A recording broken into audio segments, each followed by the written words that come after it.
Representative Jim Jordan was ripped apart on social media Thursday after claiming that Donald Trump was the most pro-police candidate in existence. So Trump had recently attended a wake for New York City police officer Jonathan Diller, who was shot and killed Monday during a traffic stop by a repeat offender.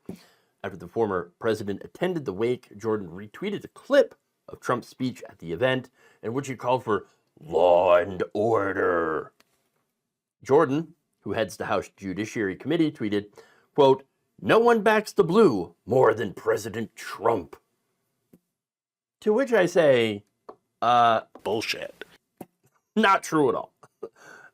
Again, when you look at Donald Trump and Republicans in general, right, in specifically in the House and Senate, elected Republicans, they've been consistently fighting against the enforcement of laws that Trump has allegedly broken.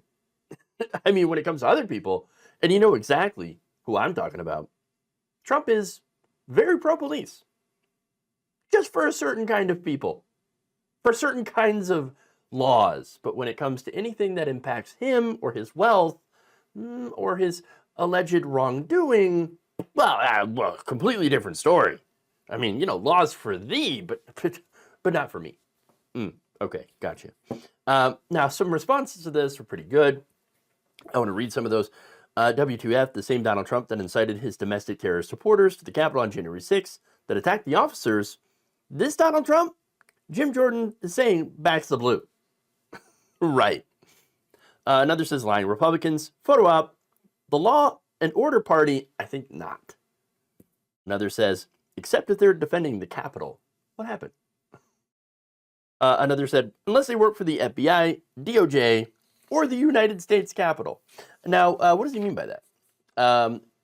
Well, in last year's, this was in the summer, 2023, there was a Republican budget proposal in which they literally defunded the police. In this case, federal positions, eliminating thousands of federal agent, analyst, and prosecutor positions. I wonder why. I wonder why. Not only that, but they also slash federal funding for missing and exploited children programs.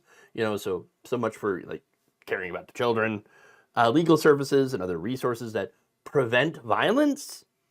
They also deregulated guns further so that more weapons find their hands into more people, more weapons, more violent crimes involving those weapons. And there's a reason for all this, by the way. There's a reason that every time they have the ability to, they slash these kinds of programs, violence prevention programs. It's not because they don't work. No, it's because they work too well. And Republicans don't want that to work. Look, their message here in this election, and we've seen this for decades. Republicans harp on crime. In this case, this election, now they're saying immigrant crime, which is further misleading because in reality, immigrants actually do roughly about 30% less crime than American people born in America. But they're saying, look how terrible, dangerous, horrible Joe Biden's America is, and they, of course, this is an extension of Obama's America.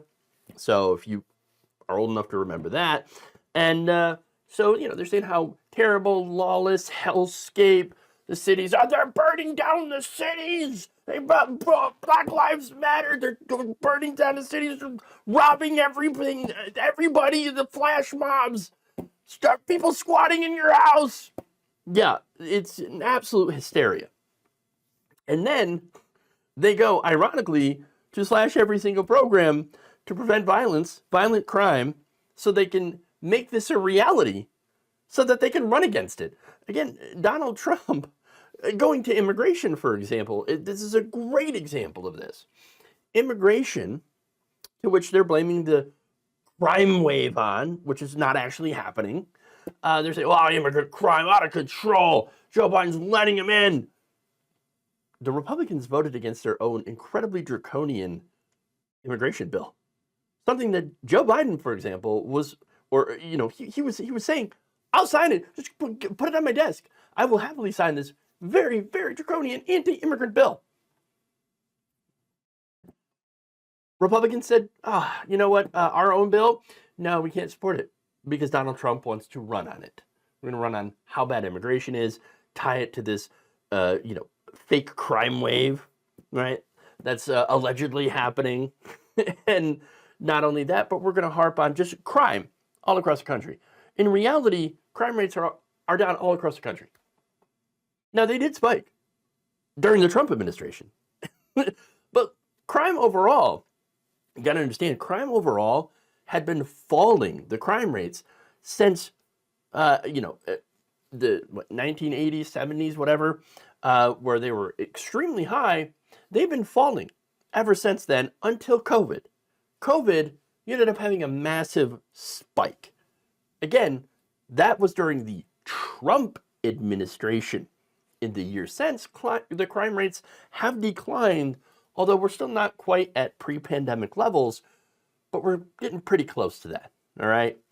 And so electing a man, however, who is currently under criminal indictments, including the incitement of a violent mob, kind of goes against your whole we're the party of law and order thing.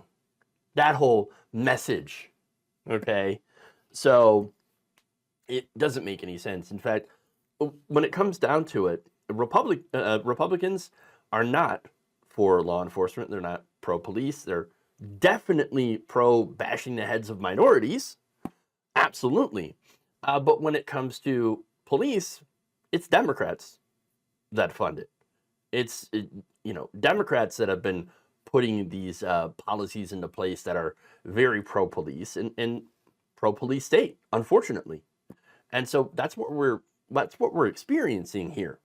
And of course, the left, activists on the left, are understandably furious at Democrats, at elected officials, people like, Mayor Eric Adams of New York City, for example, for supporting the expansion of police in the subways, for because of this imagined crime wave, which again, if you look at FBI statistics, crime's actually down. New York City is one of the safest cities in the country, if not the safest city in the country. Nonetheless, that's the hysteria that we're hearing when it comes to crime. And of course, Democratic politicians have fallen for it because Republicans and news media will continue to push that narrative. That said, Republicans not at all in favor of actual law and order because they literally nominated a man who has been alleged to have done massive amounts of crimes, including fraud. And now they're claiming victimless crime. Fraud, it's a victimless crime. I mean, yes, it's technically a crime, but it's a victimless crime, so let's just let it go. Oh, okay, victimless crime. Okay, gotcha. It's so hypocritical. All right. Now, the last comment here takes aim at Jim Jordan and his own issues, right? One person says, he backed the blue just as much as you backed your wrestlers at the Ohio State.